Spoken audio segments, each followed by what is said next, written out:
Vanakkam, Namaskaram and welcome to this session of CMA Final GST. And yes guys, in the earlier session, in the last session, we had started with basic introduction of GST and we had started with the historical background of GST. Where is GST emanating from? What was the need of GST which was felt in back in late 80s and 90s, 1990 and 1980, because of which the thought of inventing one nation, one tax was actually sown in the minds of all the politicians which were existing back then. And since then, there were some talks, some discussions, some thoughts, some mind, some mind boggling sessions which took place. But until 2017, all the ideas were just ideas. 2017 was the year which actually saw implementation of GST in India. And that was a landmark year because that year was actually the year when a democracy and one of the largest democracies of the world, one of the countries which has population which is extended to several crores and which is one of the largest populated countries, experienced a revolution in terms of abolishing of the existing tax system and inventing or implementing new tax system, new tax regime, which is the GST regime. So it was nothing less than a revolution which happened in 2017. And yes guys, in the last session I had told you that this revolution is not a 1 day, 2 day or 1 year, 2 year exercise. It was a continuous exercise, lot of year of hard work, a lot of convincing many state and many state governments, state finance ministers, central government finance ministers. A lot of effort went into in this particular exercise, and only after a lot of sessions, a lot of putting in a lot of thought, a lot of blueprints and a lot of permutations, combinations was GST implemented in India. And I'll tell you one very important fact that after GST was implemented in India, the Middle Eastern countries like Dubai also implemented GST in their countries. They actually are now realizing, the Gulf countries are actually now realizing that the black oil which they have, which is the black gold which they have, which is oil, is now on the verge of extinction, and within next say 15 to 20 years, oil is going to be absolutely extinguished. The oil wells are going to be, abolished, and they'll be finished. All the oil will be finished. So yes, the economy will sustain on taxes. Today, the Gulf countries, especially the UAE and all the other Gulf countries, do not have taxes in their countries. But after advent of GST in India, these countries also, I'm not saying that they are inspired by India or they copied India, I'm not saying that, but yes, seeing GST implementing in India, this was a big news for them, and they also implemented GST in their countries. And I categorically remember that guys, in 2017, 18, 19, 20, I was working for Deloitte, and during my tenure in Deloitte, I saw a lot of professionals, GST professionals, being hired by Dubai government. A lot of chartered accountants, a lot of cost accountants and company secretaries being hired by Dubai government for implementing GST in their country. And subsequently, after the GST was implemented over there, the companies also started hiring Indian chartered accountants. So I had a lot of friends who moved to Dubai, who moved to UAE, who moved to the Gulf countries after GST was implemented over there, and they worked over there at double packages. They were hired over there at double packages because the system as such was very similar as compared to the Indian GST. The system was very similar. The only difference was the difference in the tax rates, and that's it. And yes, this was a big breakthrough in Indian history, and of course the entire world needs a seamless system of implementing indirect taxes, which is not a burden on the customers. There should not be any double taxation. There shouldn't be any misuse of powers which the state governments have, which was earlier happening, and after GST this misuse was actually eradicated. So let us now revise whatever we have done in our earlier lecture, and then we are going to start today's lecture. So let's revise. First of all, we had seen what is the definition of a word tax. What do you mean by tax? Tax has been derived from a Latin word which is taxo, and it means compulsory contribution. It's a mandatory contribution. Compulsory means it's mandatory, so it's a mandatory contribution to government revenue. Government revenue is going to be fulfilled or be be the government source of revenue will be the taxes which they collect, and GST being one of the major sources of government revenue, it is a compulsory contribution which every businessman who's dealing in goods or services has to make to Government of India. Similarly, we have direct taxes. Similarly, we have other kind of taxes which are levied on different events which happen in India. So it's a compulsory contribution to government revenue.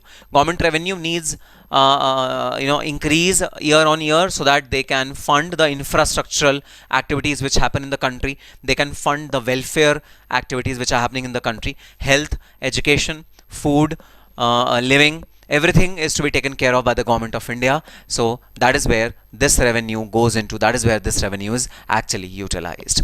So there are two basic events on which tax is imposed. Number one, income which is earned. If you are earning any income, then taxes are imposed on your income, which is known as Income Tax Act 1961, which you have studied in your group 3 and your intermediate as well. And that is Income Tax Act. So the first event on which taxes are levied is income earned, and the second event, or the second type of event on which the taxes are levied, are products and services. When you consume the products and services, when you manufacture products and services, when you sell products and services. When you manufacture the products and services, then you get to pay excise duty. Excise duty is the duty which you get to pay when you manufacture any goods or services. When you sell any goods or services, then you get to pay sales tax, GST or VAT on that particular sale. Consumption and sale are one and the same thing, right? So depending upon what is the event on which you have to pay the tax, what is the event, there is a corresponding tax to it. Tax follows the event. Whatever is the event, that will be eligible for tax. So this is how taxation world is crafted. Tax is derived from a Latin word called taxo. Now, what is the difference between direct and indirect tax? That is a moot point of consideration, an important consideration. That was the difference between direct tax and indirect tax. As I've explained you in the last class as well, direct taxes are taxes which are actually, the incidence and the liability is on the same person. The incidence and the impact is on the same person. So if Mr. X is earning some income, then he will have to pay in direct tax to Government of India. Direct taxes are paid directly by the taxpayer. The person who's earning the income, direct tax is paid by that person to Government of India. So over here, the taxpayer will directly pay the direct taxes to Government of India. However, in case of indirect taxes, the person who's liable to pay the indirect taxes doesn't pay to Government of India. It first pays to the intermediary. Intermediary in this case is shopkeeper, the retailer, or the person who's selling the goods, and then that person will actually submit the taxes to Government of India. So there's an intermediary in between. So the incidence of tax, which means liability to pay, is on the intermediary, and the burden of taxes will be on the consumer.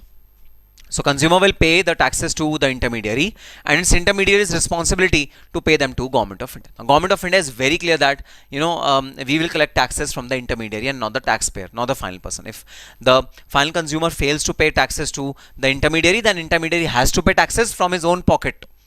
The government is very clear on this fact. Government says that we do not collect indirect taxes from the ultimate consumers. We cannot do that because consumers are scattered. They are huge in numbers. We cannot chase each and every consumer.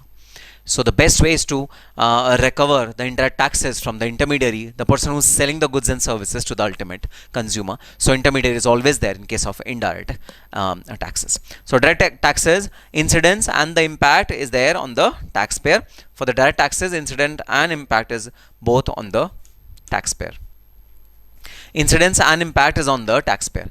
Indirect taxes, incidence is on the intermediary, but impact is on the taxpayer, right? Levied on income. So direct taxes are typically levied on income or wealth or any fringe benefit. Earlier there was a tax called fringe benefit tax, right? So it was levied on fringe benefits which are paid by company to the employees. So these are the kind of taxes which are categorized as direct taxes. Examples are income tax, etc.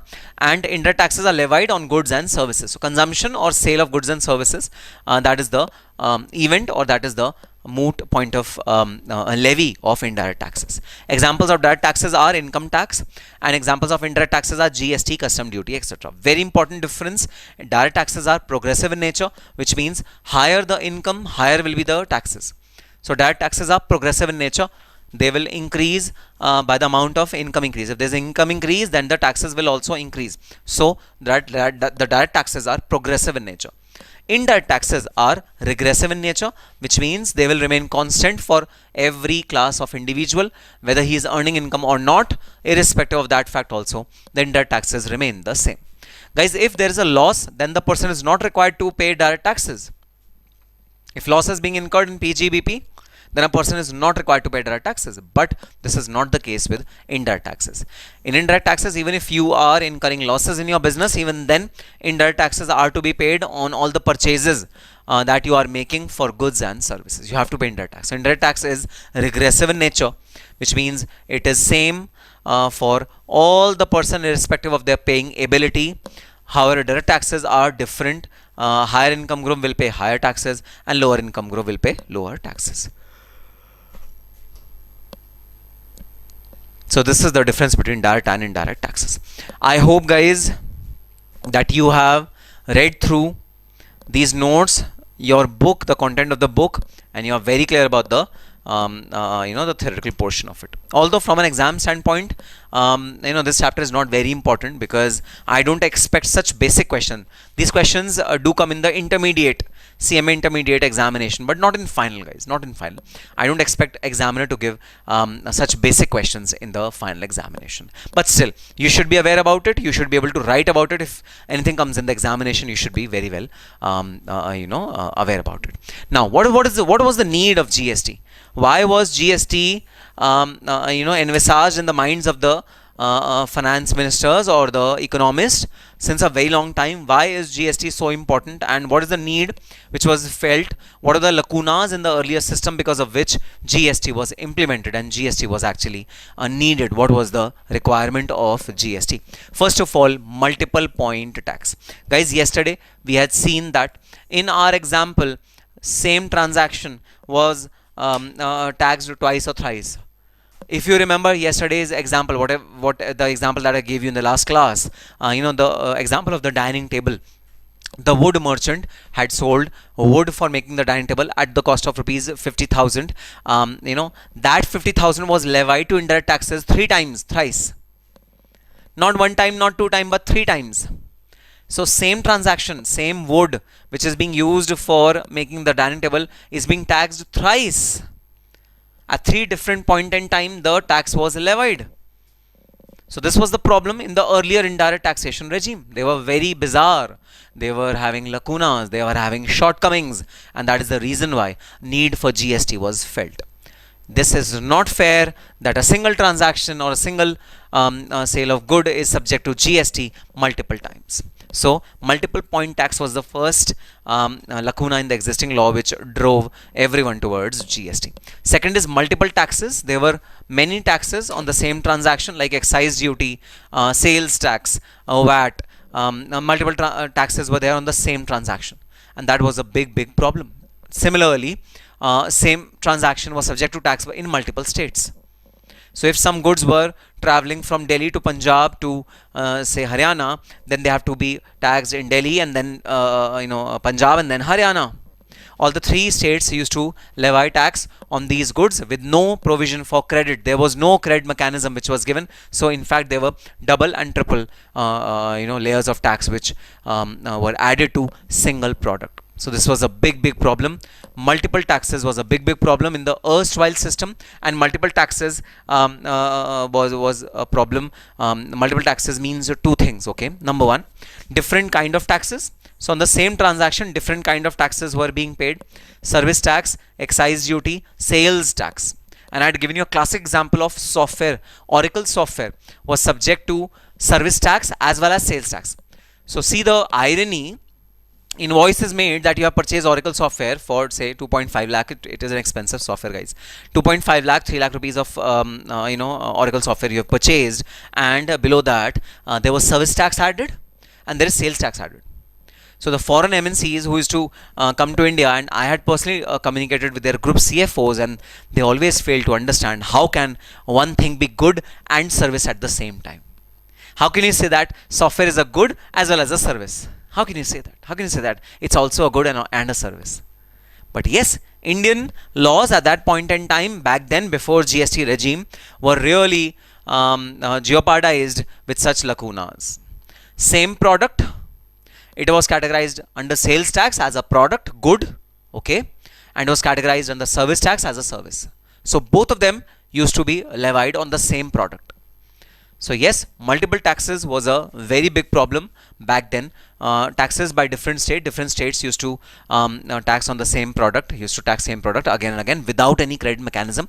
They didn't used to give credit mechanism because they wanted revenue for their own state. So there was no credit mechanism. That was another lacuna which was existing at that point in time. So multiple taxes, taxes by different states and different kinds of taxes. There were multiple kind of taxes like sales tax, excise duty, service tax. There were different kind of taxes which were levied on the products and services. Okay, that was another lacuna which was there in the existing law. And compliance burden, of course, if multiple sales tax laws were there, multiple value added tax laws were there in different cities, different states, then a businessman who used to sell its products in various states of the country, it faced this big problem that it had to really have the compliances for each and every state done separately. Compliances of VAT, compliances of indirect taxes were to be made in each and every state separately. It was a big compliance burden erstwhile. So to ease off that burden, GST was introduced. One nation, one tax. Partiality used to happen when different states had different rates of central and sales tax and VAT. So sales tax was different in different states. So if you are manufacturing, say, garments in Haryana, then the sales tax used to be 8%. If you are manufacturing same garments in Delhi, then sales tax used to be 12%. So there was a difference in tax rates of different states, and this led to partiality. Partiality means a businessman who's working in Delhi used to be in a favorable position as compared to a businessman which used to work in Haryana. Okay, in some goods, some states were favorable. In some other goods, some states were favorable. So there was dynamism in the tax rates. Therefore, businessmen were facing partiality. This was very much there, and this also ruined competitiveness. Okay, competitiveness was ruined because of this particular thing, because same product being manufactured in Delhi used to cost more. Same product being manufactured in Haryana used to cost less because of the difference in the sales tax rate. So competitiveness was also impacted because of this lacuna. So these were the four problems because of which GST was introduced and need for GST was felt. Once the GST was introduced, what were the benefits that were accrued from GST? What were the positive sides of GST? What were the things that brought our GST into limelight and really eradicated the lacunas which were existing earlier? What were the benefits of GST? The first and foremost benefit is seamless flow of credit. Okay, input credit was given at each and every stage of transaction, so that double taxation and tax on tax was evaded, was eradicated. The compounding of the cascading effect of GST of taxes was eradicated. GST led to levying right amount of tax and only once. Tax on tax was eradicated completely once and for all. So this was the best benefit of GST. So removal of cascading effect, tax on tax was removed. Taxes were levied only once for one kind of a transaction.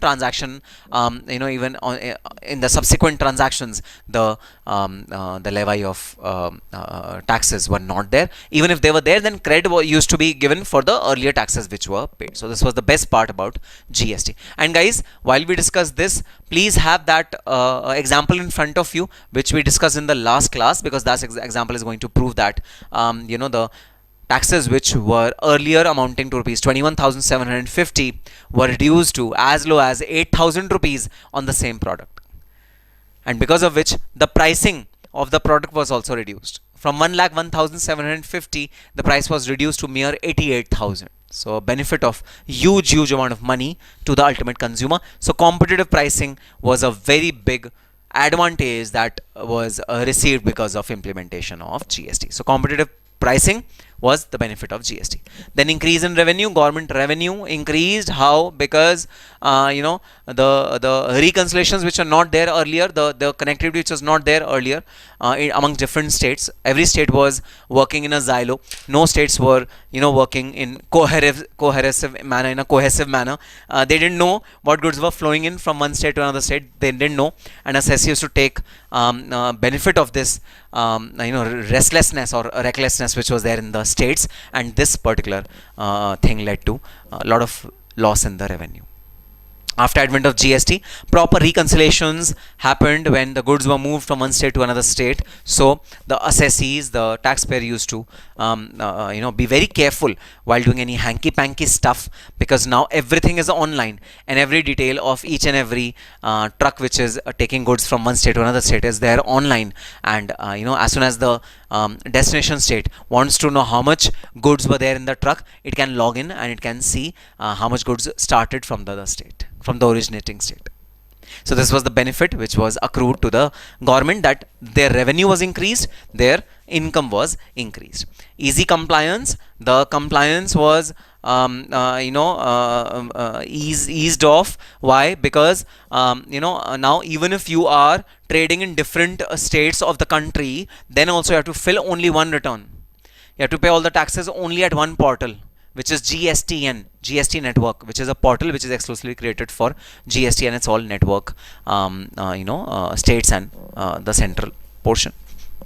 So earlier, if you were dealing with different kind of states, Delhi, Haryana, Punjab, Chandigarh, different kind of state, Kerala, Tamil Nadu, all the parts of the country. If you are dealing with several states, then you have to pay taxes at several states portal, and you have to make a lot of compliances, which means forms were required to be filled at each and every states. The returns were required to be filled at each and every state's government. Now that was a difficult task. Now one nation, one tax, easy compliance happens. Taxes are to be paid at one portal, and all the returns are to be also uploaded at one portal itself. There were no multiple portals which were open now. Now easy compliance is there after advent of GST. Then uniformity in the tax rate, biggest plus point of GST. Now there are no two states which have different tax rates on the same product. If there's one product, then the tax rate which is there on that product is same for the entire country. Whether you produce that product in Delhi, whether you produce that product in Chennai, whether you produce that product in Assam or Haryana or Punjab or Gujarat, tax rate will be the same. One tax, one nation, one tax. That was the logo of GST. So yes, uniformity in tax rates is the biggest advantage which actually GST accrued to the people of India. Finally, improved competitiveness. When prices of goods decreased, then obviously when the cost of the businessman decreased, then obviously the competitiveness increased. We are able to supply goods at a much cheaper rate, at a much economical rate, and we also export. We are able to export the goods at a much economical rate, at a much easier rate as compared to our erstwhile regime rates. Because in the erstwhile regime, when GST was not implemented, there were multiple rates, and the tax rates were so high that the ultimate price of the goods also used to be really high. And this lacuna was absolutely eradicated by advent of GST. So with GST, the competitiveness increased in industry as a whole. So there are plethora of benefits which accrued because of GST, and all these were the plus points of GST. I hope you have studied all these elements and you have read through all these notes in your book, and if you face any problem, you're free to contact me for any of your queries. So till this point, we are completed in our last class, and today we are going to start the salient features of GST. But before that, I'd given you a small homework. You have to tell me what are the taxes which are not subsumed in GST. You have to give me some examples of the taxes which are not subsumed, which are not covered under GST. So these were the taxes which are covered, which got merged with GST, like excise duty got merged with GST. Additional duties of excise were merged with GST. Excise duty under Medicinal Toiletries Preparation Act was merged with GST. Service tax, most important, service tax was merged with GST. State taxes, many state taxes were merged with GST. So everything was merged with GST. Okay. But what were the taxes which were not merged with GST? So custom duty did not merge with GST. Custom duty is still a separate duty altogether, and we have custom duty in our syllabus, custom duty and foreign trade policy, which hold 30 marks in your CMA final examination. So very, very important. Okay, we have that in our syllabus. So custom duty, research and development cess, export duty, safeguard duty, anti-dumping duty, state excise duty, stamp duty, and professional tax. These taxes are still there. They are not merged under the GST regime, and they are still there in your prevalence. It is there in prevalence. Okay. So yes, these are the two categories of taxes. One which are subsumed with GST, and second which are not subsumed with GST. All right. Okay, so that's all for the last class. We have revised the entire last class, and now we are going to start our current topic. Now we're going to start our current topic. Now the current topic of discussion, the discussion that we have to undertake in today's class is, what are the features of GST? What are the particular characteristics of GST which make GST so unique, which make GST so beneficial for the Indian economy? What are the features because of which GST is the hit story of the BJP government in India? Because obviously, the thought was there since Rajiv Gandhi's time, okay, 1980s, 1990s, the thought was there for GST since that time, but the credit will always go to the party who was ruling at the time when GST was implemented, and it was BJP. So credit will always go to BJP, okay. So whose brainchild is GST? BJP's brainchild is GST. It will always be said. The crown will be put on head of the Modi government only. Okay. So what were the unique features which were there in GST because of which Modi government, got so much laurels, not only within India but in the entire world for GST implementation? We are going to study now the unique characteristics or features of GST. First, the first feature of GST is that GST is a value added tax. GST is a value added tax, which means GST is always levied on the value addition which has been done by the particular person. You remember yesterday's example, the mathematical example that I gave you yesterday, and I hope that is there in your register also. If not, please stop this video over here, jump onto the previous video and see the previous video. Okay, please don't move further without that diagram, without that example being in your register. Okay, so if you remember that, Mr. B. So first of all, let's talk about Mr. A. Mr. A supplied wood worth rupees 50,000 to Mr. B for preparing the dining table. Now, this 50,000 was taxed thrice in the erstwhile regime, but it was taxed only once in the new regime. So what was the value addition which was done by Mr. B on this wood? Do you remember? Yes, sir, we remember. Mr. B crafted the dining table using his skill. Mr. B is a skillful artisan, right? So Mr. B created dining table out of the wood, and for that service, for that entire the craft, Mr. B charged 20,000 rupees. So 50,000 rupees worth of wood, 20,000 rupees was the value addition which was done by Mr. B, and 10,000 rupees was the value addition which was done by Mr. C. Do you remember it? Mr. C installed marble on that particular table. So 10,000 rupees worth of value addition was done by Mr. C. So 20,000 worth of value addition was done by Mr. B, and 10,000 worth of value addition was done by Mr. C. Now if you see that example once again, the example which was the rectified example, right, in which GST implementation was done, in that example you will observe that Mr. B had paid taxes only on 20,000 rupees value addition which was done. 20,000 rupees multiplied by 10%, 2,000 rupees is the tax which Mr. B had to pay. Similarly, Mr. C had paid tax only on 10,000 rupees. 1,000 rupees of tax was paid by Mr. C. So the taxes are, the GST is necessarily value added tax. Whatever value has been added by that particular person in that particular good, that will be taxed under GST and not the entire sum again and again and again and again. No. So the basic fundamental of GST is that the tax will be levied on value addition. Whatever additional value, whatever benefit, whatever add-ons a person has done in a particular product, only with respect to those value additions, the GST will be charged. So the first and foremost limb or the characteristic of GST is that GST is a value added tax. Only value addition will be taxed under GST. So GST will be levied only on value addition. Whatever value addition has been done in the particular product by that particular person, only on that amount GST will be charged. So GST is a value added tax. Credit will be available at each step of transaction from manufacturer to the consumer. So at each level of transaction, credit will be available for the taxes which have been paid earlier. Whatever taxes have been paid earlier, credit will be available for those taxes. That is the uniqueness of GST. Burden of tax is to be borne by the ultimate consumer. Of course, the entire burden of GST will be borne by the ultimate consumer. It won't be borne by the intermediaries who are supplying the goods to the ultimate consumer. So this is the first and foremost feature of GST, which is value added tax. So GST is a value added tax, and GST contributes to the value addition, contributes to the government's revenue by taxing only the value addition. Only the value addition is taxed. A person who has done any additional, an increment of value in the good, only that particular part will be taxed and not the entire transaction. So that is the first and foremost feature of GST. It's a value added tax. Second feature of GST is that GST is destination based.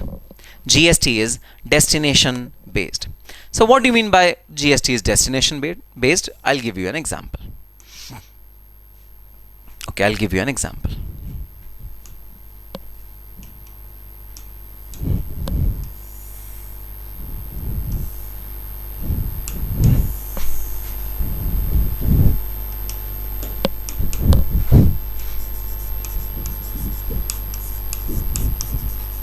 Mr. A is in Delhi.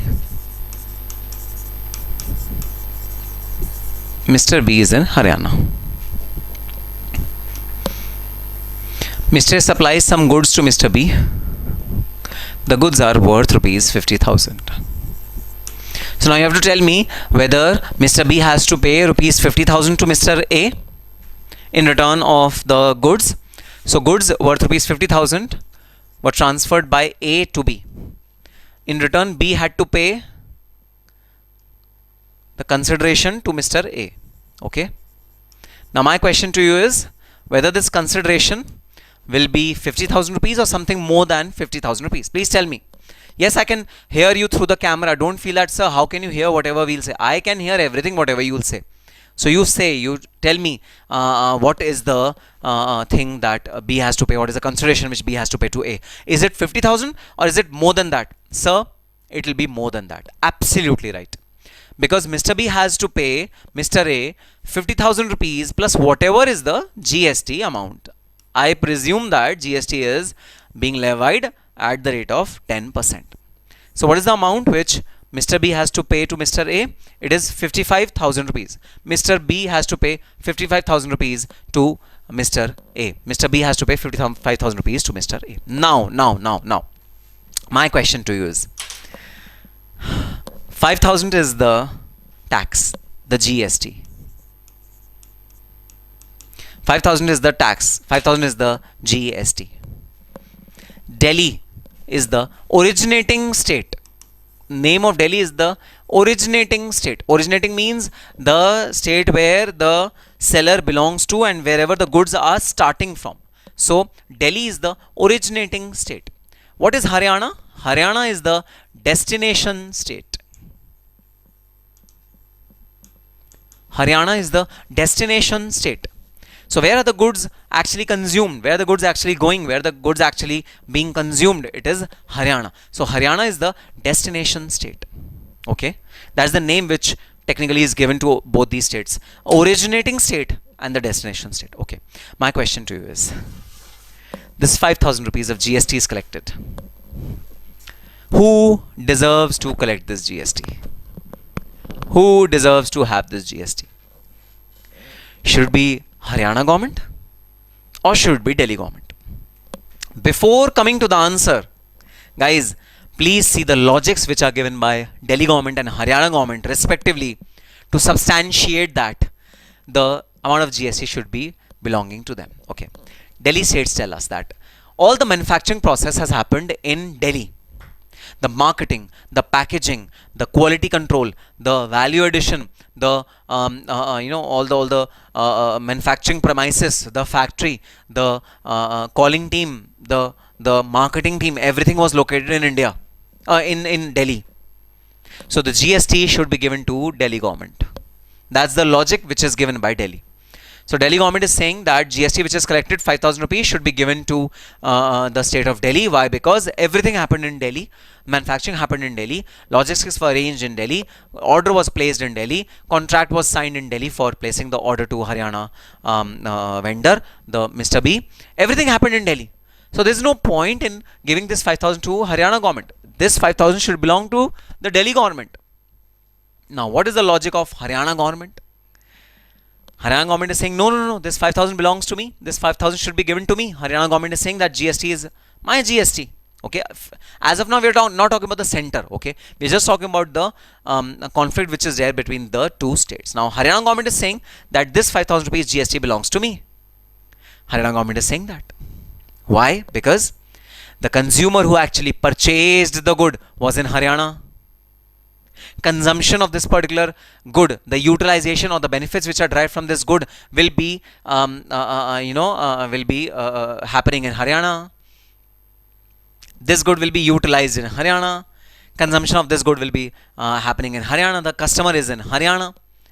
If the good would not have been bought by this particular consumer, then how will this transaction happen? How will it would have been sold? How would this 50,000 would arrive at if the customer was not there? So the key point is not manufacturer, it's the consumer.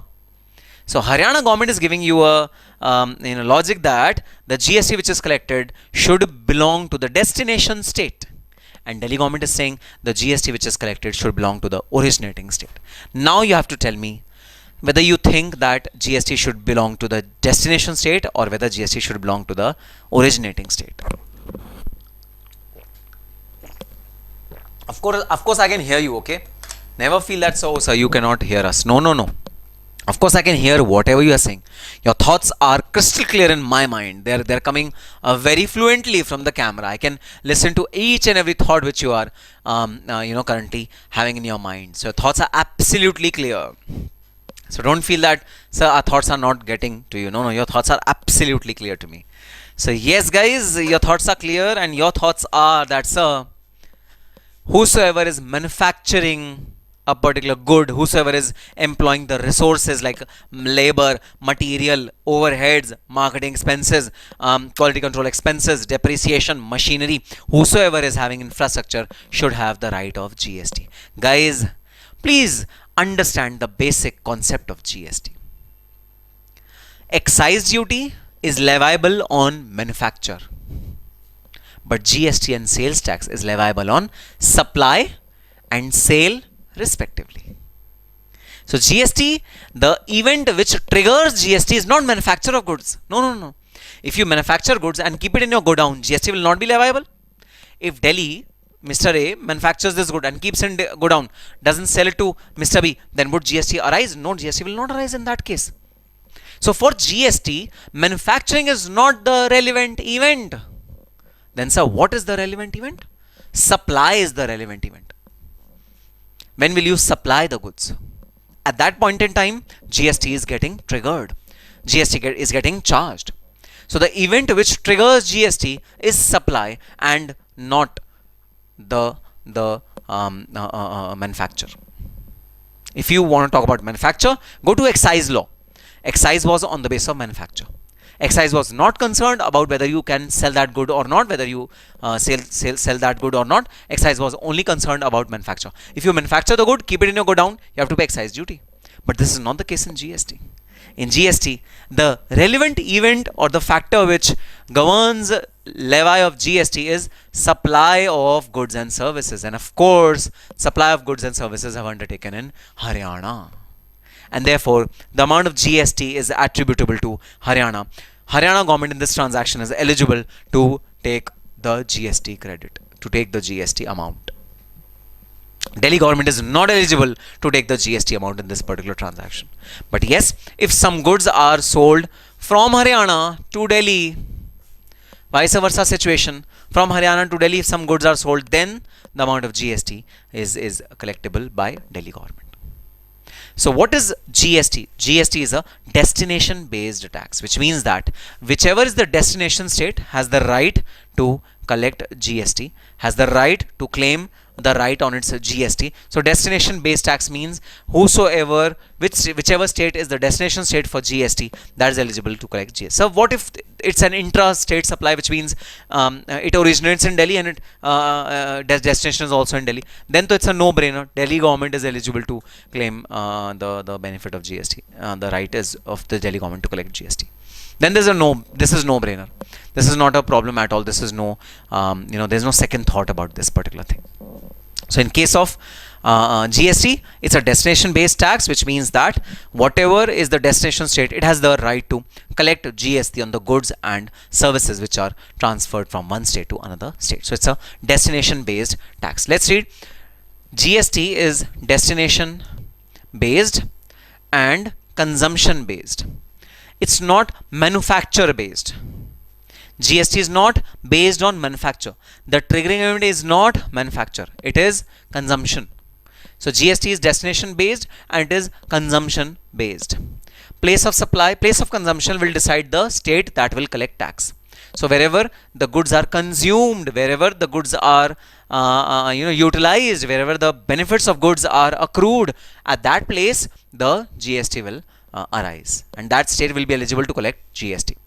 The parity behind destination based of taxation is producing and selling state gets nothing, while consuming state receives the complete share of revenue. So the state where the goods are produced or sold, it gets nothing, but the state where the goods are consumed get their share of GST. That is the basic fundamental of GST. That is the basic the basic rule of GST. It's a destination based tax.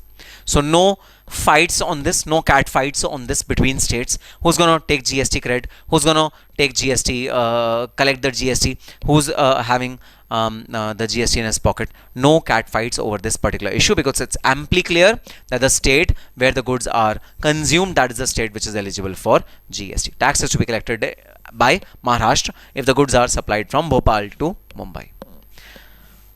And finally, the third and the most important characteristic of GST is that it is in a dual model. It has got a dual model. Dual model means it has got two set of ways in which the GST is levied and charged. Number one, intrastate supply. Number two, interstate supply.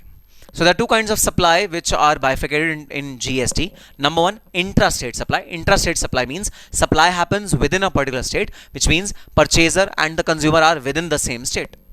This is known as intrastate supply. So the goods is sold in Delhi and it's also purchased in Delhi and it's also consumed in Delhi. That's intrastate. And an easy way to remember intra and inter, because I also sometimes gets confused what is intra and what is intra. Easy ways. You remember your in your school times, inter-school competitions happened and intra-school competition happens, right? Inter-school competition means your school competes with another school of the same locality. And intra-school means within your school there were different, suppose houses are there. In my school there were 4 houses: Kabir, Sapru, Tilak, Tagore, right? 4 houses were there. So different houses are there in case of intra-school competitions. Intra-school means within the school. Inter-school, interstate means within different states or within different schools. So intra-state supply means supply which happens within the state. Within the state means Delhi is the state which is the originating state, and destination state is also Delhi. Both the states are Delhi. That is known as intrastate supply. And what is intrastate supply? The originating state is Gujarat and the destination state is Delhi. Like my example which I gave over here. This is interstate supply. Okay. This is interstate supply. I'll also draw up an example of intrastate supply. Okay.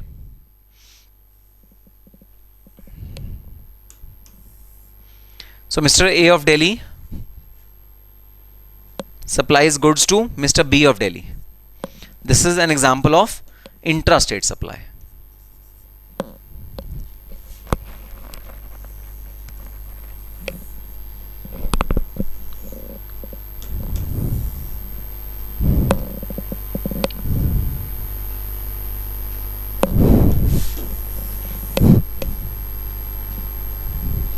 So this is an example of intrastate supply, and the above one is an example of interstate supply. So this one is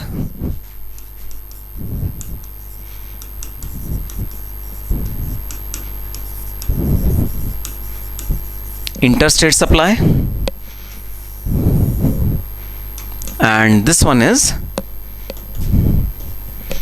intrastate supply. I hope you understood the difference between interstate supply and intrastate supply. I'll draw a line in between both of them so that you can easily see the difference between the two. Okay, so the above example is of the interstate supply, and the example which is there at the lower part is the intrastate supply. Now first let's talk about the intrastate supply. Okay, what do you mean by intrastate supply? Intrastate supply means that the destination state is also Delhi and the originating state is also Delhi. Goods are originating from the same state and they're also being sold in the same state. That is known as intrastate supply. And guys, mind it that once we start the chapter of place of supply, after 2-3 chapters we are going to start a very interesting chapter called the place of supply. Over there you are going to understand the principles which determine which is the originating state and which is the destination state. What is the place of supply? What is the place at which the supply happens? The rules surrounding this particular topic are there in place of supply chapter, which you are going to start 2-3 chapters after that chapter is there, and there you are going to learn which is the place of, what is the place of supply, where is the originating place of supply, what is the destination place of supply. You're going to really check that in that particular chapter, and a very interesting chapter. You'll love that chapter. Okay, as of now let's focus on intrastate supply. So this is intrastate supply, where the originating state and the destination state are one and the only, they are the same. Okay, in this particular case, now let's focus on the intrastate supply. Okay, let's focus on intrastate supply. Now things are very clear that the GST which is collected, so in this case the GST which was collected was rupees 5,000 rupees. Things are very clear that the GST which is to be collected, that is 5,000 rupees, belong to the Delhi government, because it is the destination state and it is the originating state. Both are Delhi government. So the GST which is collected on this particular good by Mr. A from Mr. B, Mr. A will remit it to to the Delhi government. So this GST is is actually the property of the Delhi government. But now guys, one very important thing, when both the states were fighting, right, multiple states were fighting that no, destination states should have the right of GST, originating states should have the right of GST. States were fighting amongst each other, just a cat fight which happens amongst different people. So states were fighting amongst each other. At that point in time, the central government was looking at the states in a very suspicious manner, in a very zapped manner. It was absolutely confused. Central government, when the fight was taking place, central government asked, you are just thinking about yourself, what about me? So if a transaction happens within the state or outside the state, shouldn't I get some share? Where will I finance my expenditure from? What is my source of revenue? Where is my source of indirect taxation revenue? You are just thinking about yourself. If entire 5,000 rupees belongs to the Delhi government, what will go to the central government? So that was the problem which central government really put forth in front of the states. So central government told the states, look states, whosoever is the destination state, I don't care. Whosoever is the originating state, I don't care. But I want my share of GST. I want some share of GST. The point was very valid. How will central government have its share of GST? If destination state and originating state are the states where GST is collected, then how will central government have its share of GST? At this point in time, state governments agreed to one notion that whatever GST is collected, 50% of this GST will be remitted to the central government. So all the states agreed to central government's demand that something should be remitted to central government. Also 50-50 share was decided, and state governments committed to central government that central government you take 50% of share of GST. So whatever we collect as GST from our customers, from our taxpayers, we will remit 50% to your account. Central government objected to this notion. Central government said, no, no, no, I don't trust you state governments. I don't trust you state governments. I don't have any trust on state governments. That's what central government is saying. Central government is saying if entire 5,000 rupees goes in the kitty of state government, then state government will definitely delay in making payments to the central government. Because guys, government machinery works in a very different manner. There are layers of approval, layers of systematic, protocols, paperwork, documentation, which usually make flow of money slow. And that is the reason why central government objected to this notion that first state will collect the entire revenue and then part of it will be remitted by state to central government. Central government refused this proposal. State government told the states, I don't agree with this proposal of yours. I don't trust you. You cannot have my share of GST and then remit it to me. I won't beg in front of you, give me my GST, give me my GST, give me my GST. I'm not going to do that. That were the verdicts of central government, and fairly so. It was very right. According to me, it's very right. Because, once GST collected by state governments, then state governments will definitely remit it to central government in a very slow fashion, in a very, very, lethargic way. The entire bureaucracy will come into picture. So central government refused this idea. So second idea which was proposed by central government was that, okay, look state, give this entire 5,000 rupees to me. To me means central government. Look state, give this entire, let me have the right to collect the entire GST. I will collect the entire GST on your behalf. You ask the taxpayer to pay GST to the central government. Entire 5,000 GST should be paid to the central government, and then central government will remit 50% to the Delhi government. Central government put forth this proposal in front of the states, and this proposal was refused by the states. This proposal was refused by the state on the same ground that once revenue is collected by central government, it will be difficult to extract money or move funds from central government to state government. It will be difficult. Then a lot of reconciliations will be there, lot of back and forth will be there, bureaucracy will come in, system problems will come in. So this was a standstill situation. This was a bottleneck. Neither central government was agreeing to it, nor state government was agreeing to it. This was a bottleneck. This was a problem which was created while GST Council meetings were happening. What was the amicable resolution? Amicable resolution was that we should ask our taxpayer, that is Mr. A, to pay 50% of the GST in the account of central government and 50% of GST in the account of state government. 2,500 to be paid in the account of central government by the name of CGST, Central GST, and 50% to be paid in the account of SGST, State GST.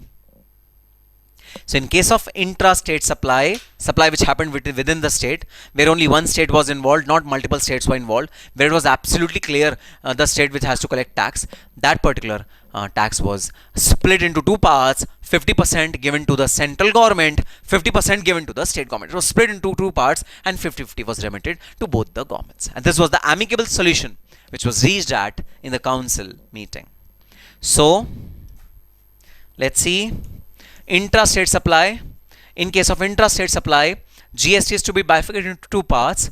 CGST, which represents central government GST which is property of central government, GST which is to be levied by central governments, GST which is to be collected by central government, and second is the SGST which is to be collected by the state government. State government will have the right to collect this GST. So the taxpayer has to pay GST into two parts, 50%, 50% to be paid to CGST, 50% to be paid to the SGST account, state government and central government respectively. Now there is no problem at all in remitting money from one person to another person. There is no question of remittance because the money has gone to the deserving person's bank account separate. This was the first important aspect of dual model of GST. Intra-state supply which happened within the state, that particular supply is subject to GST. 50% is to be paid to central government by way of CGST, 50% to be paid to the head of state government by way of SGST. This is how bifurcation is to be done for GST within state and central government, 50% and 50%. So this is how GST is to be bifurcated between the two parties. Now, when this entire discussion was happening, that who's going to collect GST, who's going to have GST in its own account, who's going to have the benefit of GST, when this entire discussion was taking place in the parliament, in the house, in the GST Council, there was one party which was sitting like this and looking at central government. Central government was claiming its point, then it was looking at state government. State government was telling its point, then it was to look at central government. It was just doing this. There was one party which was sitting in the house, sitting in the GST Council, who were looking like this. Who was that party? That party were union territories. So yes, union territories also are there in the country, and union territories are the areas which are governed directly by central government. These are the territories which are not states. These are union territories, and they are governed by the central government. Now, union territories were looking at both central government and state government, and they were wondering, will someone talk about us also? Are we in the picture? Are we going to sell goods also? Answer is a yes. The union territories also entering into the commercial transaction. They will also have some fair bit of commercial transaction which are there, right? They are also there. Who's going to talk about us?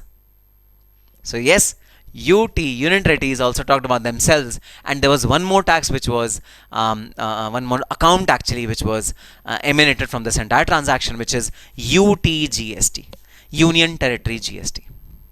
So in this particular case, the GST is going to be split between the central government and UTGST. If it's the case of Union Territory, then the GST will be split amongst central government and UTGST in the same proportion, 50%. If it is the case of state, then the GST is going to be split between central government and state government in the same ratio, 50% and 50%. So this is how intrastate GST was amicably resolved, and the issue was resolved in case of intrastate supply. Who's going to claim the GST? That was finalized, and this was the amicable solution which was actually reached at. Perfect? Yes sir, perfect. Now one very important thing which we need to make sure of: union territories are of two types. Usually union territories do not have their own legislative assembly, but there are some union territories which have their own legislative assembly. So legislative assembly means they have their lawmaking authority in that particular union territory. And if a union territory has got its legislative assembly, like Delhi has its own legislative assembly, Pondicherry is a union territory which has its own legislative assembly, Jammu and Kashmir, after Article 370 was abolished, Jammu and Kashmir became a union territory, but it has a legislative assembly of its own. So all the union territories which have their legislative assembly of their own, they are actually in principle not treated as UT union territories, but they are actually treated as states. And therefore, in these three union territories, SGST is levied and not UTGST. Did you understand the logic, guys? Logic should be very, very clear in your mind. Huh? So these three union territories have their own legislative assembly, and therefore they are no less than states. So their portion of GST will be categorized as SGST, state GST. And the other union territories which do not have their legislative assembly, like Andaman Nicobar, Chandigarh, Dadar Nagar Haveli, Daman Diu, Ladakh, Lakshadweep, they don't have their own legislative assembly. So in that case, they will be subject to UTGST, Union Territory GST, because they are in effect union territories. So in case of Delhi, if you're wondering, sir, Delhi is a union territory, but when we go to any restaurant in Delhi, or when we buy any food from Delhi, whenever we purchase anything in Delhi, they charge us SGST. We are not a S, we are UT. No, Delhi is an S. Delhi is not UT. So Delhi, Jammu and Kashmir and Pondicherry are three UTs which are actually treated as states. So SGST will be leviable on Delhi, Pondicherry and Jammu and Kashmir. That is a very important point to be noted. Now we come on to the second aspect of the dual model which is proposed by GST. And the second aspect is interstate supply. What do you mean by interstate supply? The example will give you a clear guidance on what is interstate supply. Okay, this is the example which we have taken, which we have understood. Okay, this is the example of interstate supply. When the supply happens from one originating state, Delhi in this case, to another state which is the destination state, which is Haryana in this case, when the transfer happens from one state to another state, it is known as interstate supply. It is not intrastate, it is interstate supply. Guys, who is eligible to claim the GST in case of intrastate supply? It's always the destination state. Destination state is eligible to collect the GST and have the share of GST. But the biggest problem is, I'll tell you the problem, huh? In this transaction, Haryana government cannot collect GST. It has the right to collect GST. Yes, Haryana government has the right to collect GST. But it cannot collect GST. Its hands are cut. Its hands are cut. It cannot collect GST. Sir, why? Why are you saying so, sir? Why can't Haryana collect GST, sir? 5,000 rupees is to be remitted to Haryana's account. Simple. Why can't Haryana collect GST? We can do same thing, sir. 50% of 5,000 should be remitted to Haryana. 50% to be remitted to the central government. Simple. Same thing should be applied over here. No, guys. Not possible. So why? I'll tell you the reason. GST is paid by Mr. B to Mr. A. So Mr. B pays 55,000 rupees to Mr. A. Mr. B pays 55,000 rupees to Mr. A. Mr. A will remit this 5,000 rupees to the government for GST. Now Mr. A, being registered under GST in Delhi, can only remit GST to Delhi government and cannot remit it to Haryana government. That is the procedural difficulty. A, being registered in Delhi, its state of registration, its state of origination is Delhi, so it cannot remit GST to Haryana. It can remit GST to Delhi. So very simple. Let A remit GST to Delhi and then Delhi can transfer it to Haryana. No. Haryana will never trust Delhi government. Haryana will never trust Delhi government. So now what is the option left with Haryana? The option left is that, so in this particular case where there is an interstate supply, where the person who's paying the GST is of a different state and the state who's eligible to collect GST is different state, in this particular case there's a different type of bank account which is created, which is known as IGST, integrated GST. Integrated means two components are given together. So state government share and central government share will be together collected in this particular account known as IGST, and will subsequently be split between the Haryana government and the central government in portion of 50% to 50%. This entire IGST will first be collected by the central government, and then central government will remit the GST to the Haryana government. But sir, again problem. What? Central government will face difficulty in sending money to Haryana government. Guys, if problem arises, then we cannot help it, because this is the only solution which is there in this particular case. Either you ask Delhi to collect the GST and give it to Haryana, either you do that, or you ask central government to collect GST and give it to Haryana. Option is yours. The option which was excised was central government should collect this tax, which is IGST, integrated GST, which means it has got components of both central government GST and state government GST. It was integrated GST and it was collected by central government, which will in turn remit it to the state government. This was the functionality or the mechanism which was drawn. So in case of interstate supply, the GST which is leviable is IGST, integrated GST. It is not CST, CGST, it is not SGST, it's integrated GST. Central government will have a right to collect this GST and it will then remit 50% of the GST to the respective state, whichever is the destination state. So in case of interstate supply, there was a genuine difficulty. Because of the genuine difficulty, the GST mechanism was slightly differentiated. The GST mechanism was concluded in a manner that GST was collected at one place for both central government and state government, which is known as integrated GST, and that particular GST was then remitted to the state governments in the proportion which is 50% to 50%. So this is a very, very important and very, very interesting case. From an exam standpoint, guys, you can just mug up all these things. There's no need to understand the logic behind it. I am putting in extra effort to make you understand the logic. Why? Because I want you to retain these concepts for a longer period of time. If you understand these topics, then the retention will be for a longer period of time. If you just mug up these topics, then the retention will be for a shorter period of time. That's why I'm spending so much time in giving you logics. I could have spent only 15 minutes on this entire chart. 15 minutes, not more than 15 minutes was required for this entire chart. But I have spent more than 30 minutes on this particular chart. The reason is very clear. I want you to understand the logic behind each and everything so that the retention is for a longer period of time. So the idea is to make you a comprehensive expert on the subject, and of course exam is the first motive which we are going to pursue, clearing the exam, qualifying the exam, and after that I want to give you an ultimate expertise of this particular subject, and I want you to really understand and love this subject, understand the historical background of this subject, which you'll be able to understand only when you are privy to the incidents and privy to the background stories about this particular subjects and the logic behind each and everything.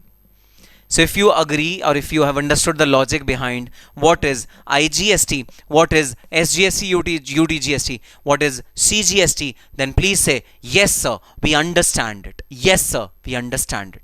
Sir, you won't be able to listen to us. No, I am able to listen to us.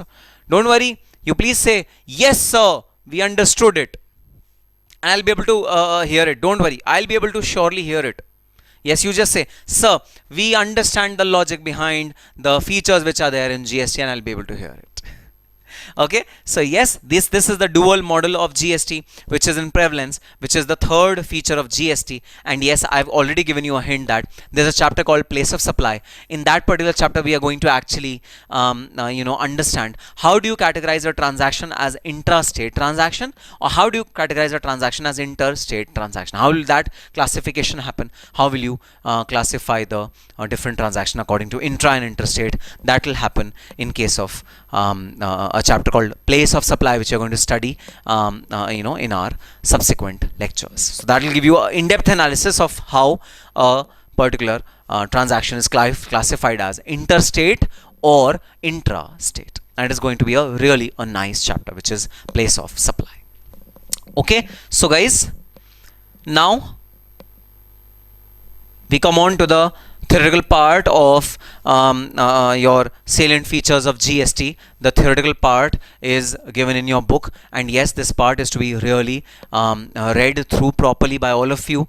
Although from an exam standpoint, I don't expect a question from this theoretical part, because this is more related to intermediate. In intermediate, a theory question comes from this particular part, but from your understanding perspective, it's really important to go through this particular theoretical part.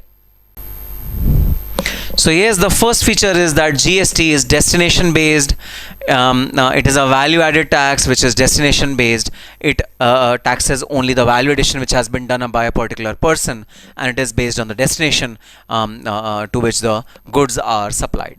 And the tax is based on consumption of the goods and not by the manufacture of goods, and it is levied at all stages, right from the manufacture to the final consumption, with credit of taxes. This is the most important feature of GST, that credit of taxes is given at each stage. So credit of taxes is given at each stage. Set off is available for credit of taxes at each stage, so that taxes are not there's no cascading effect of taxes, and the burden of taxes are shared only by the final consumer. Then there's a dual GST model: SGST, CGST, and IGST. These are the three GST types which are paid according to the nature of the transaction. You decide whether you have to pay SGST, CGST, or IGST.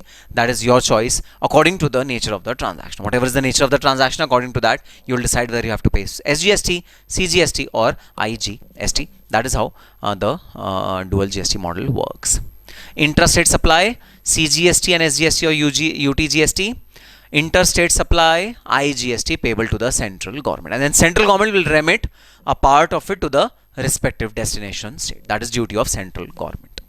Very, very important. Union territories are of two types. One, union territories without legislative assembly. Second is the union territory with legislative assembly. Okay. These are the union territories with legislative assembly. These union territories have got their legislative assemblies of their own with legislative assembly. So if the union territory has got its legislative assembly, then it will be categorized as a state and SGST will be leviable on it.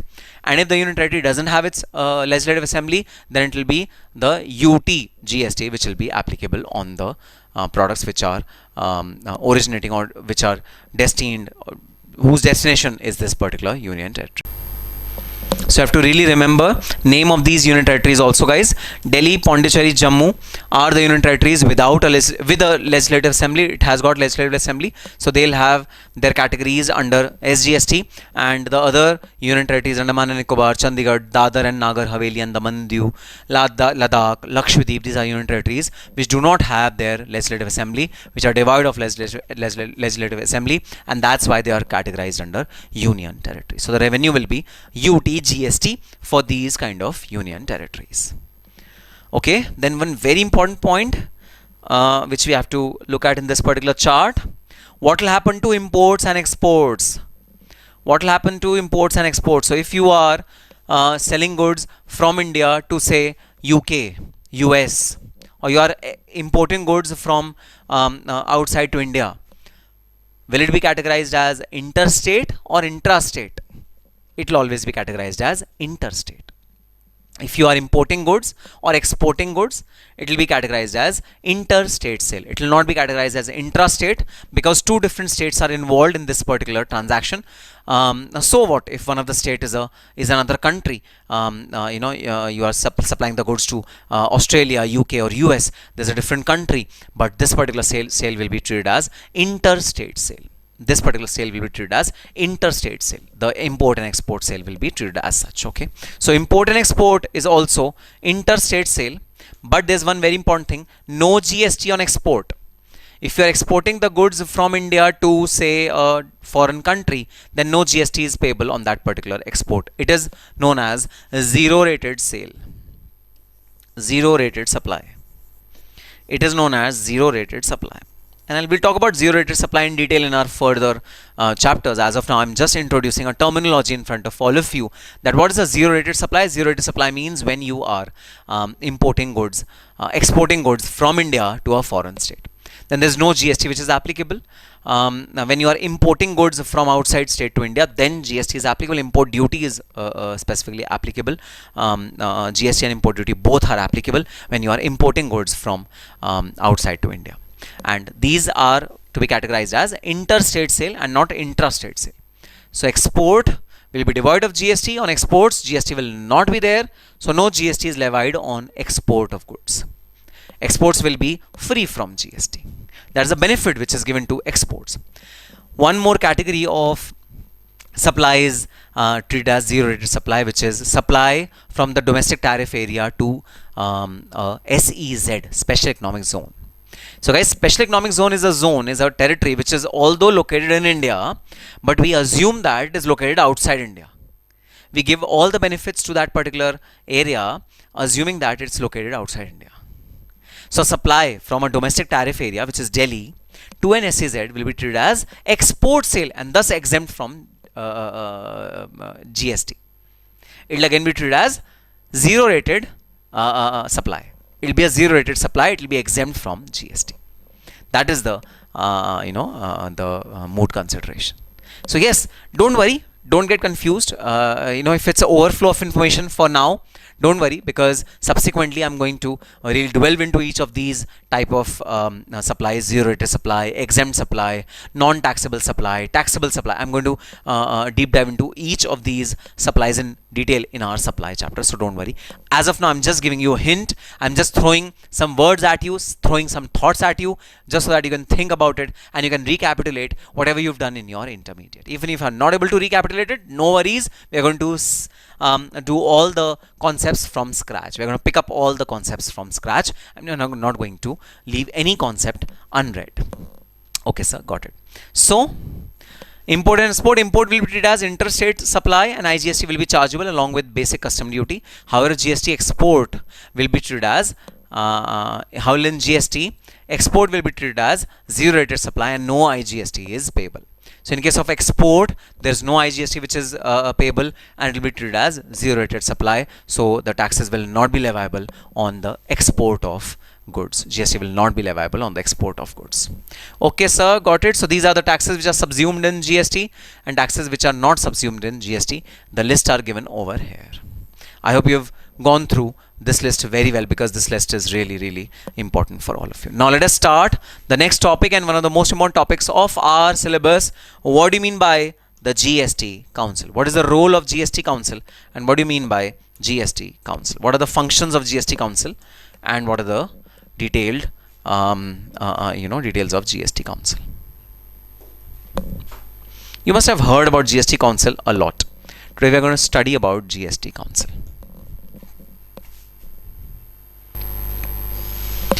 Okay, so now let us talk about the GST Council. Let us now talk about what is the relevance of GST Council and the functions of GST Council and the constitution of GST Council. Now let us think about why was the GST Council created. Okay, now guys, in case of direct taxation, which is the Income Tax Act 1961, it was the central government's baby. It was the tax which was collected by central government and state had no role to play. State had no say in the Income Tax Act and it had no point to be made in the Income Tax Act. Income Tax Act was purely a government of India, the central government's baby. So it was under the kitty of central government that income tax used to be levied and income tax used to be really created. Okay. Now annually, once a year, during the budget, the income tax is to be amended, and whatever changes the ministry wants to make under income tax existing regime, it is making once a year, which is at the time of budget, which is in the month of February every year, and all the changes are proposed in that particular month. Now, in case of GST, it is not single government's baby. It is baby of both central government and state government. It's combined baby. In this case, the right to amend the act was given to both central government and state government, right? Plus, it was envisaged that the changes will be many, because it is the first time that country is facing such a tax in which state and central government are equal stakeholders. So they were expecting a lot of changes to it. So we cannot wait till February for making the changes in GST Act. We cannot wait till February, and we have to really sit together every month. So there has to be a brainstorming session every month, or maybe once in 2 months, or maybe once in 3 months. But this session is to be really frequent. This session has to be really more than once a year. It cannot happen once a year. So understanding this particular problem, the GST was given under the hands of GST Council. So whatever amendments are to be made to GST law, it is to be done by GST Council and not by the Houses of Parliament, because it will take a lot of time to get anything passed from both the houses, lower house, upper house. So it will take a lot of time to get anything passed from the houses. So an easy way was found out. The easy way was to create a council, to create a parallel a mechanism of amending the GST law, and that mechanism is not once in a year mechanism, it's a regular phenomenon. This is GST Council. GST Council means a cooperative collaboration or a committee which was having representatives of each of the states and union territories as well as central government. They will sit together and they will decide the GST law. They will decide the nitty-gritties of GST law. They will decide which rate is to be changed. They'll decide which good is to be exempted. They'll decide which good has to go through more duty. They'll decide everything. This is the GST Council. So GST Council was made the most powerful council, most powerful body in respect of GST, and GST Council doesn't need any approval, doesn't need any approval from the Parliament for passing any changes in the GST Act. It can do it suo motu. It can do it by its own, on its own. That were the powers which are given to GST, because of course guys, the representative of all the states form part of GST Council and central government representatives also form part of GST Council. So who else is required to really approve whatever GST changes are required to be made? No one else. So GST Council is the council which comprises of various state ministers, finance ministers of states, and the central minister of state. It comprises of all the representatives of all the states and union territories, and they together make decisions about GST. That is the GST Council. This is a very old picture which I got from Google. It is of 2023 when this GST Council meeting happened, and after the meeting a combined photograph was clicked of all the ministers with Nirmala Sitharaman being the center lady. So this was the GST Council. Okay. So now, what is the constituent of GST Council? The constituent of GST Council is that GST Council, the chairperson has to be Union Finance Minister. The chairperson of GST Council is Union Finance Minister, the central government finance minister. Suppose Nirmala Sitharaman is the Union Finance Minister, then she'll be the chairperson of the GST Council. Then other members should be there from the center, Minister of State for Finance. So central government should have other members also in the GST Council apart from the finance minister. Then there should be various state finance minister, and one of the state finance minister should be the vice chairperson. Chairperson is the Union Finance Minister, the central finance minister, and the vice chairperson should be the state finance minister. That is the the constitution of GST Council. Then the members of the GST Council should be all the state finance minister. Of course, the union territory state finance minister should also be there. Okay. So this is the constitution of GST Council. Now, what will be the voting strength? Voting strength is to be, the central government is to be given 1/3 of the votes in the council. So 1/3 of the votes are to be given to the central government nominees, central government members like finance minister, like other ministers of the central government, minister of finance, etc. They'll be given 1/3 voting rights, and 2/3 voting rights will be given to the state finance ministers. Okay, 2/3 voting rights is to be given to the state finance ministers. 1/3 voting right is to be given to the central government finance ministers. That is the split between state and central voting rights. Now, what will be the decision making power? That will be 75% of the votes. So majority means 75% or more votes should be in favor to pass a particular notion, and 75% means 3/4 of the votes. 3/4 of the votes shall go in favor of a particular notion if you want to pass a particular amendment in the GST law. So now the catch is that 75% will constitute both central government members and state government members. If all the state government members agree to a particular notion, and if all the central government members do not agree to the notion will not be passed.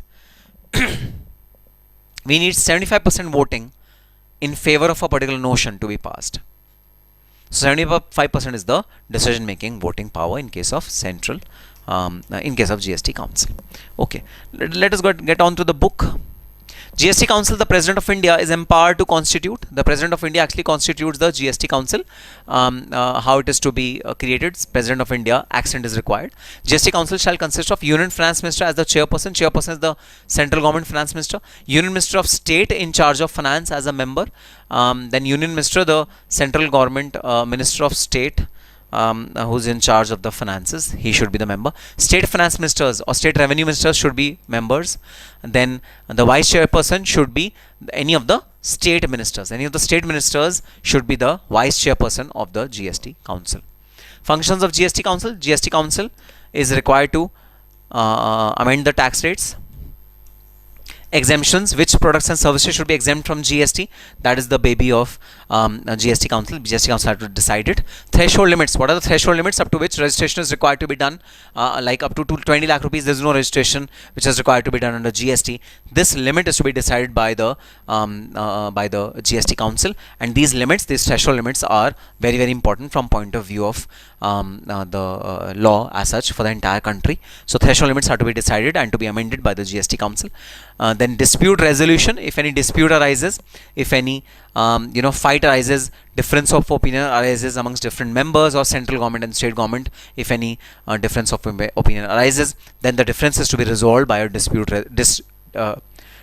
resolution mechanism. Should be dispute resolution, huh?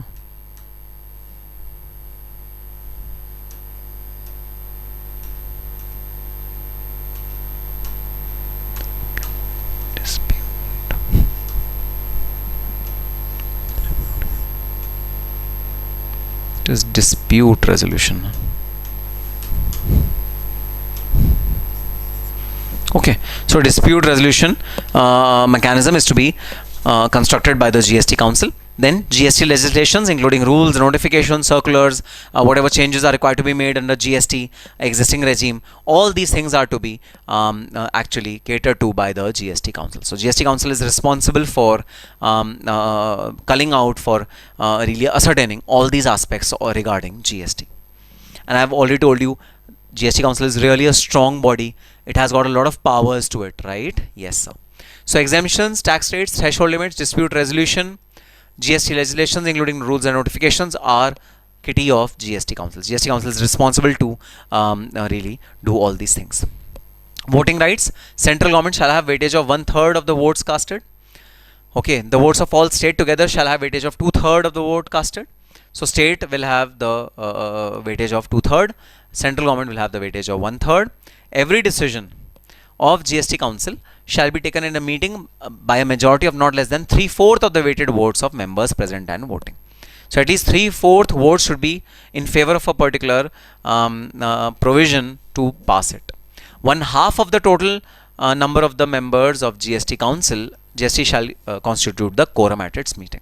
So quorum is decided, or the quorum is finalized only when at least half the members are present. So 50% is the quorum, bare minimum 50% members should be present to really discuss a particular business or pass a particular resolution in the GST Council. So quorum is 50%. So guys, from a fill in the blank standpoint, right?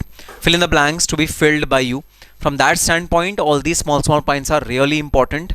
But otherwise, I have not seen a full-fledged question coming on GST Council in CMA final level at least. Okay. Okay, sir. Got it. So this is the brief of GST Council.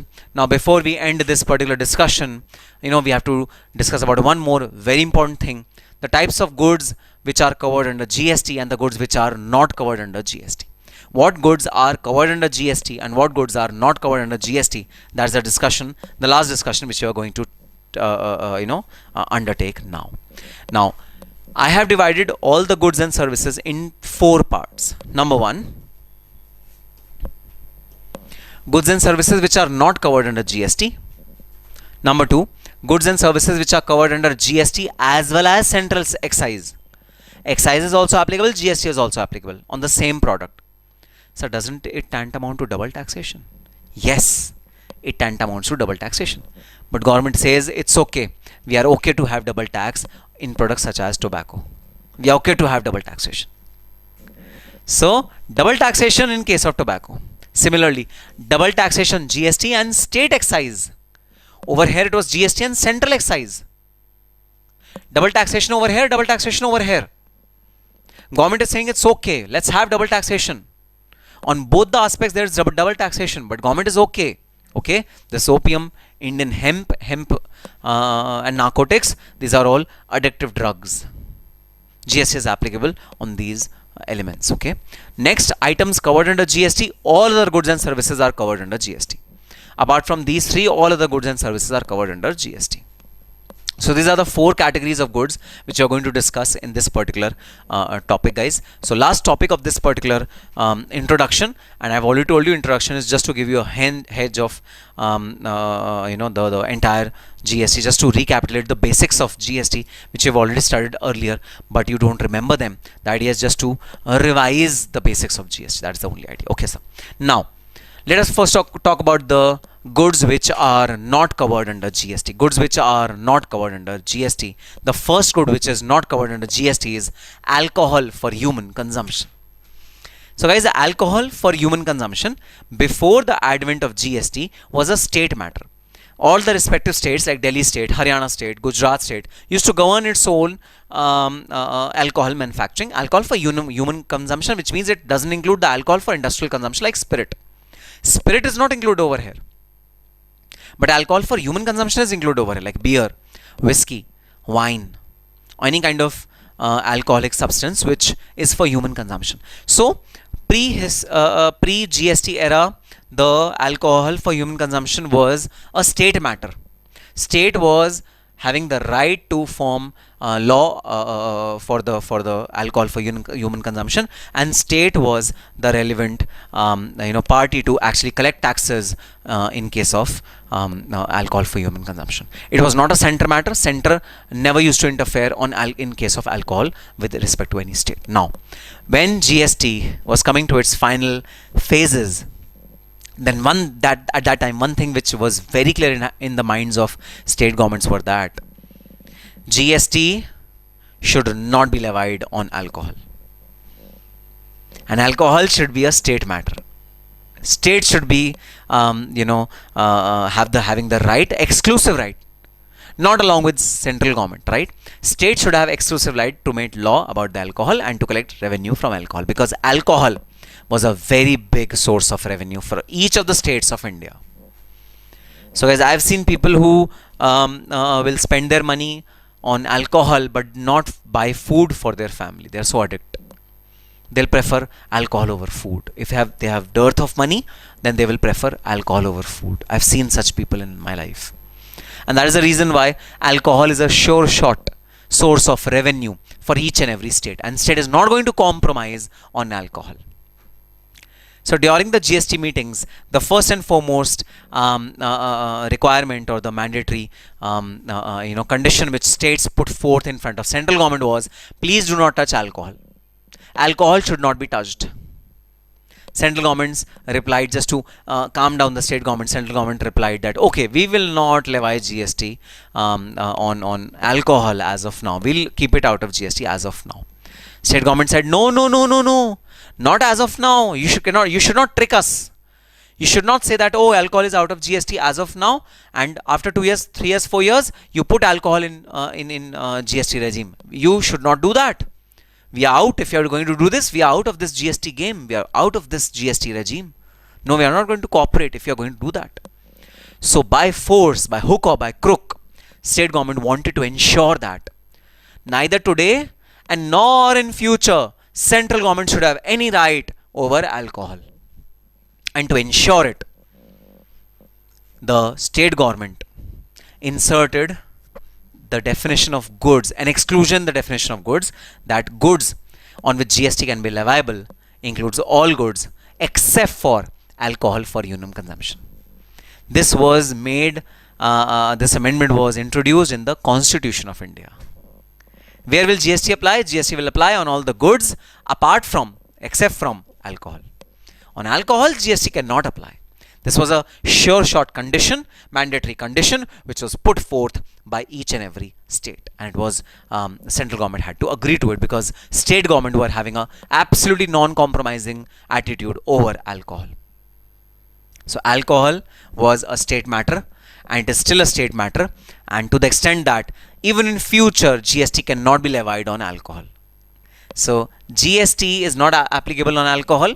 On alcohol, state excise is applicable on manufacture of alcohol, and VAT, value added tax, is applicable on sale of alcohol. So again double taxation. Again double taxation.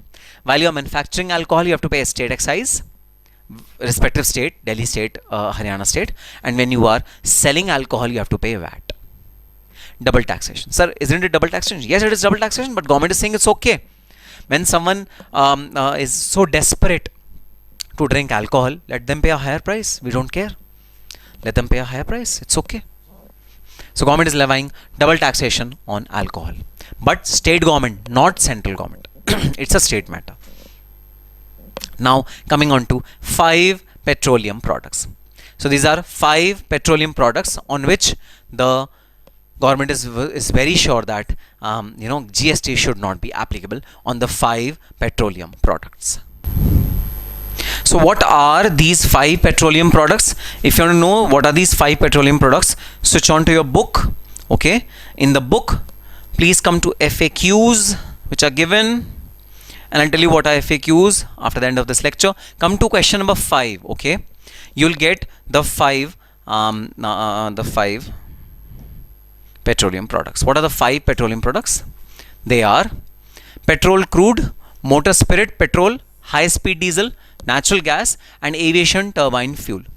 These are 5 petroleum products. Okay, now again, just like the state governments were adamant on alcohol for excluding it from GST, the central government was adamant on excluding petroleum products from GST. But central government was not so adamant that it had to it amended the constitution. So goods definition doesn't exclude it, but GST Act excludes it, which means that in future, if state government and central government agree, then petroleum products can form part of GST, can be eligible to GST in future, not as of now. But alcohol in future also cannot form part of GST. No, GST cannot have right on alcohol forever. But petroleum products, as of now, they don't have right. GST is not applicable on petroleum products, but in future it might be coming under provision of GST. As of now, on petroleum products, central excise is applicable and VAT is applicable. Central excise means the excise which is levied by the central government on manufacture of petroleum products, and VAT which is leviable by each of the states. DVAT, Delhi VAT, Haryana VAT, HVAT. So all the respective states have got their own value added tax, which is the erstwhile sales tax. So again, sir, double taxation? Yes, again double taxation. Again double taxation. Sir, government wants to reduce utilization of this product also, just like this. That is why double taxation. No, guys. It is just greed. It is just greed. State government knows that a huge amount of VAT is being collected on petroleum products, and central government knows that huge amount of excise is being collected on petroleum products. Therefore, both of them are silent on petroleum, and common people is suffering. The common man is suffering. If petroleum products are covered under GST, if they are categorized under GST, then the prices of petrol are going to reduce by 30%, a whopping 30%. But it will be a hole in the pockets of the government, and that is why government is not ready to change this particular thing. But according to me, this should be changed. Petroleum products should be covered under GST, so that the rate of petrol reduces. It will reduce by 30%. And it's not that petroleum products are excluded as per the constitution. No, they can be included in GST anytime, whenever both state government and central government agree to it. But they are not, because they want money. They want to collect taxes. So as of now, petroleum products, 5 petroleum products which we have enumerated, they are not forming a part of GST regime. They are forming a part of central excise, and VAT is applicable on these 5 petroleum products. Okay, sir, got it? Next is items which are covered under GST and central excise. Again, double taxation. On manufacture of tobacco and tobacco products, central excise is applicable, which gives central government right to collect taxes. And on sale of tobacco and tobacco products, GST is applicable, which splits revenue between central and state government. So double taxation again, but this is the case, guys. GST is applicable and central excise is also applicable on tobacco and tobacco products. Again, double taxation, but government doesn't really care. Government says, okay, you want to eat tobacco? No, like this you eat tobacco. You put that white substance, eat tobacco. Then you put this tobacco in your mouth and say, yes, tell me, what is GST on tobacco and what is central excise on tobacco? Are you able to understand what I'm saying? This is the eligibility, the eligibility criteria of tobacco. Tobacco is eligible to be categorized under GST and central. Wait, let me see. Okay, so tobacco is, tobacco is there.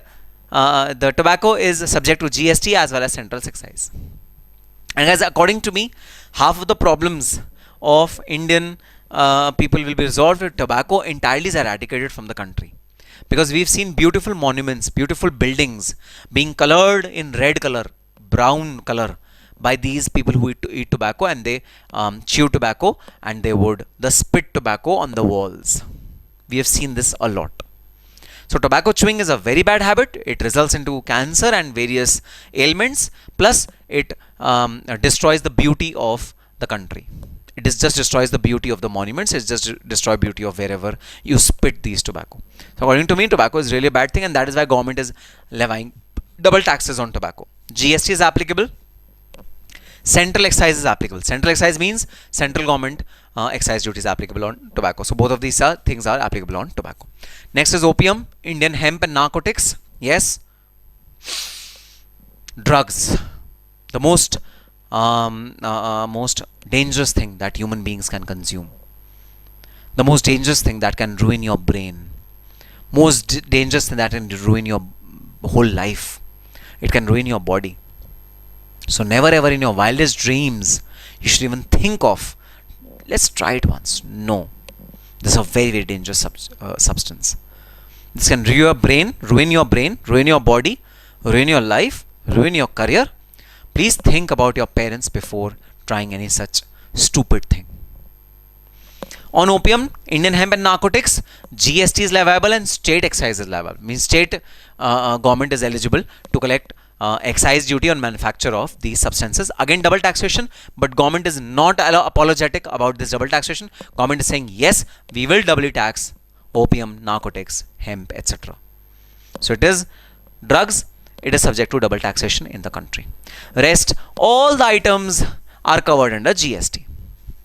Apart from these special goods, these are special goods.